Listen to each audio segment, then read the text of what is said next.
TV చూడగానే మా message ఏడుస్తూనే ఉంది. పోదామంటే ఉండి నేను మాట్లాడిపిస్తా ఉండు. అరే నీ ఇంత అన్యాయమా? కొడుకు వాడు హాస్పిటల్ పడ్డా అంటే కూడా వాళ్ళు మొన్ననే అంతా రాత్రి దాకా చేసేసారు. నేను పొద్దుగాలు ఏమీ లేదు, ఉన్నాయన్నీ ఊడిసేసారు, ఉన్నాయన్నీ కడిగేసారు, మా దుమ్మంతా దులిపేసారు. మామూలు మంది కాదు. అబ్బబ్బబ్బబ్బబ్బ, ఇది హైదరాబాద్ తెలంగాణ రాష్ట్రంలో ఒక చరిత్రనా ఇది. రేడు ఇంతమంది పోలీసులు, ఇంతమంది అధికారులను అసలు 200 ఇనోకాలు బుక్ చేసిరట. మాకు కూడా తెలియదు ఇంతమంది. అంత ఏముందని ఆడ చెప్పు. నేనేం పెద్ద బిల్డర్స్నా? నేను 25 బిల్డింగ్లు కడుతున్నానా? ఏది ఉన్నా నా కాలేజీలోనే వేరున్నా. నేను ఎంత చిన్న ఇంట్లో ఉన్నా చూడున్నా. నా ఇల్లు చూడు, 32 సంవత్సరాల సంది ఉన్నా ఇంట్లో. మా పొలంలో కట్టుకున్న ఇల్లు అది. నేను ఏదో మా కేసీఆర్ గారు ఆశీర్వాదంతో మినిస్టర్ ఇచ్చిండు నాకు. ఎంపీ ఉన్నా, మినిస్టర్ అయినా. ఇంత కుట్రనా మినిస్టర్ల మీద, ఎమ్మెల్యేల మీద?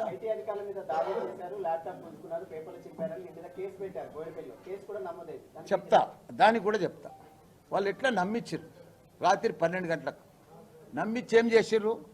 మా పెద్ద కొడుకుది ఇంజనీరింగ్ కాలేజ్ చూస్తాడు, చిన్న కొడుకు మెడికల్ కాలేజ్ చూస్తాడంటే మెడికల్ కాలేజ్ది రిపోర్ట్ తయారైంది. నా రిపోర్ట్ కూడా మా ఇల్లు కాడ తయారైంది. నాతో సైన్ తీసుకున్నారు. నా కొడుకు తిరిగి కూడా తయారు చేస్తే సైన్ పెట్టిండ్రు. నేను చెప్పినామో మా పెద్దోడు హెల్త్ బాగాలేదు, హాస్పిటల్ ఉన్నాడు, మీరు దయచేసి ఆ రిపోర్ట్ మీద కూడా మా చిన్న కొడుకే పెడతాడు, వాడు కూడా చైర్మనే, సెక్రటరీ ఆ సంస్థలకు అన్నిటికీ పెడతాడంటే సరే ఆ రిపోర్ట్ కూడా వీడికే తెప్పిస్తాం, మీ చిన్న కొడుకే పెట్టిస్తాం అని చెప్పి నమ్మించారు. ఒక అధికారులు నమ్మించి మోసం చేస్తారంటే నేను ఫస్ట్ టైం చూస్తున్నాను నా జీవితంలో. ఏదో వ్యాపారస్తులు మోసం చేస్తారు, ఇంకెవరో మోసం చేస్తారు, కానీ ఇన్కమ్ ట్యాక్స్ అధికారులే నమ్మించి చెప్పి మీరైతే ఈ 2 మీద సైన్ చేయి, ఆ ఫైల్ కూడా తెప్పిస్తున్నాం వీడికే, మీ కొడుకుతో తీసుకోము, నీతోనే మీ చిన్న కొడుకుతోనే తీసుకుంటామని చెప్తే సరే అని నమ్మినాక మా మన్మరాలు ఫోన్ చేసింది రాత్రి 11 గంటలకు. తాత డాడీతోటి సైన్లు తీసుకుంటున్నారు, అన్నీ ఇచ్చేస్తున్నారు అని ఫోన్ చేసింది. ఫోన్ చేసాకలా నేను ఆదల బాధల నా సైన్ అయిపోయింది. ఆదల బాధల కారు తీసుకొని అడిగిపోయింది. పోయిటక్కలు ఆడ అధికారి నేను పోయిటక్కలు ఏం చేసి ఇడికెళ్ళి ఫోన్ చేశారు, మల్లారెడ్డి గారు బయలుదేరారు, ఆ ఫైల్ దగదగ సైన్లు పెట్టేసి తీసేసుకుంటారు. అరే నీ ఇది ఇంత దొంగతనం అయ్యా, వాడిని మెంటల్ టార్చర్ పెట్టి నువ్వు సైన్లు పెట్టేసేయి, నీ పని అయిపోతుంది, దీని మీద సైన్ పెట్టేసేయి, ఇక మేము వెళ్ళిపోతామంటే వాడేం చేసిండు సైన్ పెట్టేసి. సైన్ పెట్టేసే అలా భార్య కూడా ఉంది పక్కకు. సైన్ పెట్టి చూడలే, చదవలే, చేయలే. అరే ఏదైనా దొరికితే చూపి ఇయ్యాల కూడా ఉంది కదా. ఇప్పుడు మా అల్లుని ఇట్లా నడుస్తూనే ఉంది కదా, మేము పారిపోతున్నామా? మేము ఉన్నాం కదా. మాకు ఇగో ఇది దొరికింది మల్లారెడ్డి, గిన్ని కోట్లు దొరికినాయి, గీ పేపర్ దొరికింది, గింత బ్లాక్ మనీ పేపర్ దొరికింది, ఇగో నువ్వు రాసుకున్నది 10 కోట్ల రిసిప్ట్ దొరికింది, ఇగో డొనేషన్ కలెక్ట్ చేసినావు, ఇది చూపి మేమే ఒప్పుకుంటాం కదా, ట్యాక్స్ కడతాం, తప్పేముంది? ఇన్కమ్ ట్యాక్స్ అంటే ఇన్కమ్ ఉంటేనే కదా ట్యాక్స్ కట్టేది. దొంగ పైసలు దొరికితేనే కదా ట్యాక్స్ కట్టేది. మనము చూపిస్తే రాస్తాం కదా, మేమే సైన్ చేస్తాం కదా. నీ తనకి ఇంత ఉందా, ఇది పెట్టంటే మేమే ఇస్తాం కదా. నా తను ఆల్రెడీ 2 సార్లు రేడ్ అయింది కదా, అప్పుడు కూడా నేను ట్యాక్స్ కట్టినా కదా. రేడ్ అయినప్పుడు కూడా 2094లో అయింది, 2008లో అయింది. నాకేం కొత్త ఏం కాదు ఇన్కమ్ ట్యాక్స్ రోడ్డు. నాకు అనుభవం ఉంది, అన్ని తెలుసు కూడా, రూల్స్ రెగ్యులేషన్స్ ప్రతిదీ తెలుసు, నాకు సిస్టమ్ అంతా తెలుసు.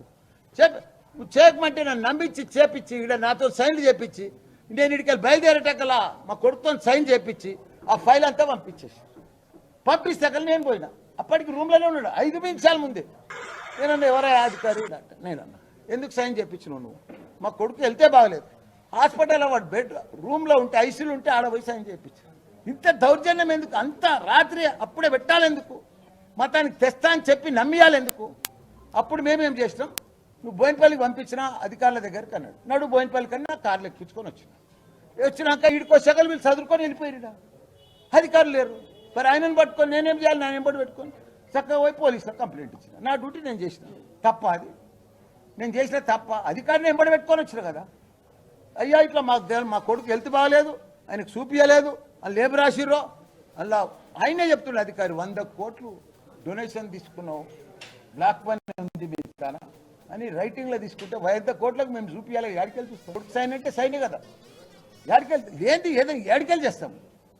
అంత ఆయనను పేషెంట్ ఉన్న ఆయన తను కూడా సైన్ తీసుకున్నారంటే ఎంత దౌర్జన్యం. సోదాలు ముగిసిన తర్వాత మల్లారెడ్డి గారికి మీ కుటుంబ సభ్యులకు నోటీసులు జారీ చేశారని సమాచారం. నోటీసులు ఇచ్చారా? విచారణకు సంబంధించి అరే అవన్నీ కామన్, అది పార్ట్ ఆఫ్ ఇన్కమ్ ట్యాక్స్. అది నోటీసులు జారీ చేస్తారు, 3 నెలల దాకా మమ్మల్ని రోజు దింపుతారు, ఇంకా అన్ని లెక్కలు చేసి, ఇంకా ఇది ఓన్లీ రేడ్. ఇది రేడ్ చేసి కేసు ఎఫ్ఐఆర్ అయినట్టు పోలీస్ స్టేషన్లో.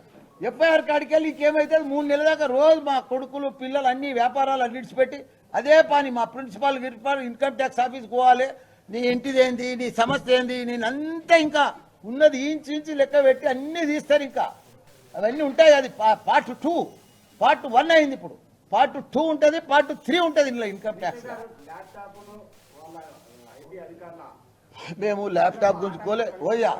నేను ఆయన తీసుకొని వచ్చిన ల్యాప్టాప్ బ్యాగ్ ఉంటే మర్చిపోయాడు, మళ్ళీ తెచ్చి పోలీస్ స్టేషన్ ఇచ్చిన.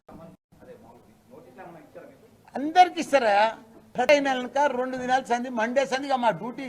మా కొడుకులకు గిడుకులకు అల్లుళ్ళకు బిడ్డలకు అంత లైన్ కట్టాలి. ఆడ ఐకార్ భవన్లో మేము ఉంటాం. మళ్ళీ మీకు కూడా పని ఉంటుంది ఆడ. మీరు ఇప్పుడు ఐకార్ భవన్ ముంగంటే పెట్టి ఎంతమంది వస్తున్నారు, ఎంతమంది అయింది, ఏమైంది? ఇప్పుడు చాలా మంచిగా అడిగినావు. తెలంగాణ ఒక చిన్న రాష్ట్రం, కొత్త రాష్ట్రం. మా సీఎం కేసీఆర్ గారు అభివృద్ధి చేసిన రాష్ట్రం. ఇలా పెద్ద ఎవ్వరు లేరు.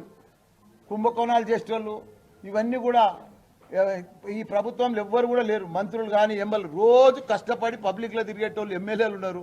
మా ఎమ్మెల్యేలు, మా మేయర్లు, మా కౌన్సిలర్లు, మా కార్పొరేటర్లు, మా జెడ్పీటీలు ప్రతి ఒక్కరు కూడా రోజు పబ్లిక్లో కష్టపడతారు. కానీ 19 రాష్ట్రాలు ఉన్నాయి బీజేపీలో. అక్కడ కూడా ఎమ్మెల్యేలు ఉన్నారు, అక్కడ కూడా మంత్రులు ఉన్నారు. మరి అక్కడ కూడా రేట్ చేయొచ్చు కదా. అలా బీజేపీలో ఉంటే రేట్లు లేవు, ఏం లేవు. వేరే పార్టీలు ఉంటే ఇక రోజు రేడే, రోజు ఇదే. అంత మెంటల్ టార్చర్. కానీ భగవంతుడు ఉన్నాడు, మా కేసీఆర్ చూసుకుంటాడు అవన్నీ.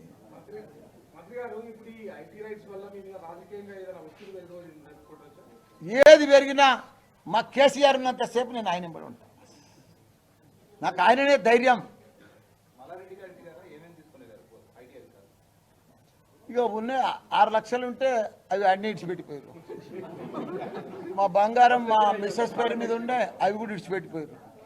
వాళ్ళు చాలా పెద్ద ఎత్తున కోట్లు 100 కోట్ల మీద పని వచ్చిరే వాళ్ళు.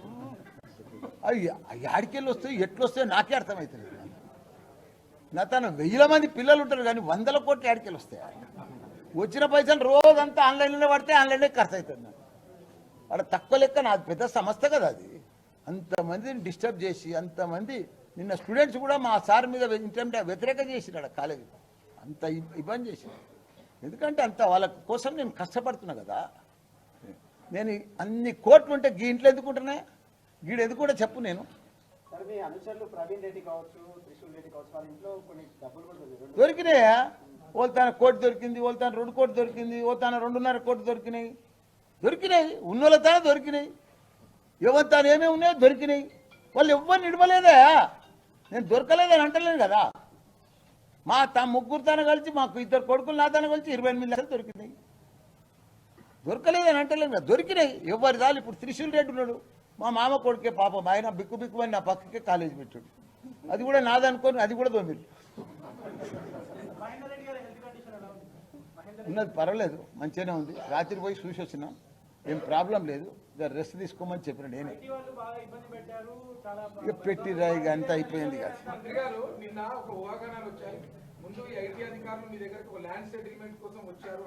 ఇక అది రకరకాల వాళ్ళ ప్రయత్నాలన్నీ చేసిర్రు. మామూలు 3 నెలల సంది తిరుగుతున్నారు, వాళ్ళే చెప్తున్నారు. మా అటెండర్ ఇల్లు కూడా మాకు దొరకదు, ఇప్పుడు ఆయనకు దొరికింది. మా క్లర్క్ ఇల్లు, మాకు మెడికల్ కాలేజీలో 15 మంది క్లర్కులు ఉంటారు. వాళ్ళ ఇళ్ళకి పొద్దుగానే 5 గంటలకు పోయారు.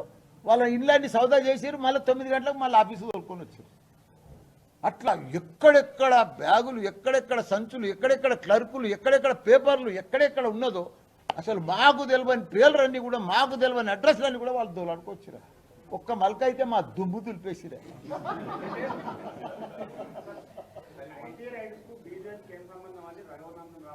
చాలా మంచి మాట, చాలా గుడ్ క్వశ్చన్. ఆయన చాలా అడ్వకేటు, సీనియర్ లీడర్, చాలా పెద్ద మనిషి, మంచి తెలివైన మనిషి, బాగా తెలివితో మాట్లాడతాడు. ఆయన నిన్న మాట్లాడి నేను కూడా టీవీలో చూసిన. నేను అట్ట సెల్ ఫోన్ అట్ట గోనె సంచిలో వంచి వెనుకకు పంపించాను. నేను మినిస్టర్ను, నాకు అవన్నీ అవసరం లేదు. నాకు రేడు ఏం కొత్త కాదు. నాకు 3వ రేడు, 3rd టైం. ఆ రేడు కూడా హ్యాట్రిక్ రేడ్ నాది.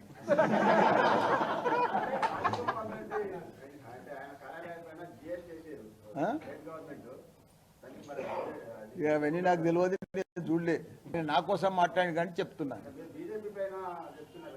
అందుకే నేను బీజేపీ పైన ఎందుకు చెప్తున్నా అంటే, మా కేసీఆర్ బీఆర్ఎస్ పార్టీ పెట్టిండు. నేను దేశంలో మంచి పేరు వస్తుంది మా సీఎం కేసీఆర్కు.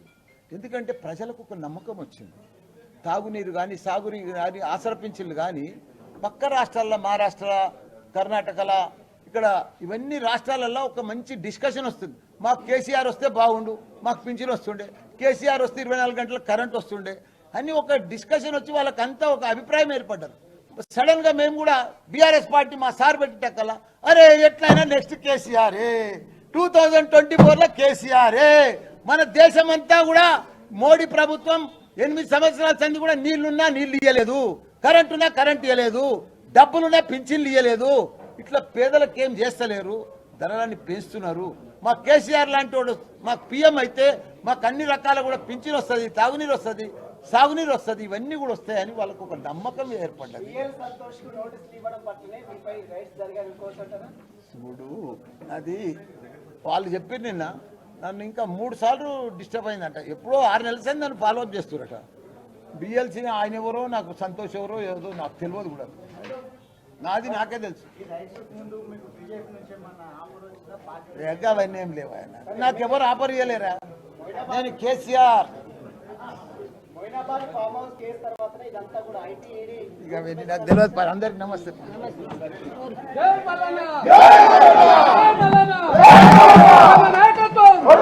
న్యూస్, డిబేట్స్, చిట్ చాట్స్, తెర వెనుక వ్యూహాలు, చీకటి కోణాలు, సామాన్యుల కష్టాలు, పాలకుల పరిహాసాలు, సకల రంగాలు, సకల కోణాలు, 24/7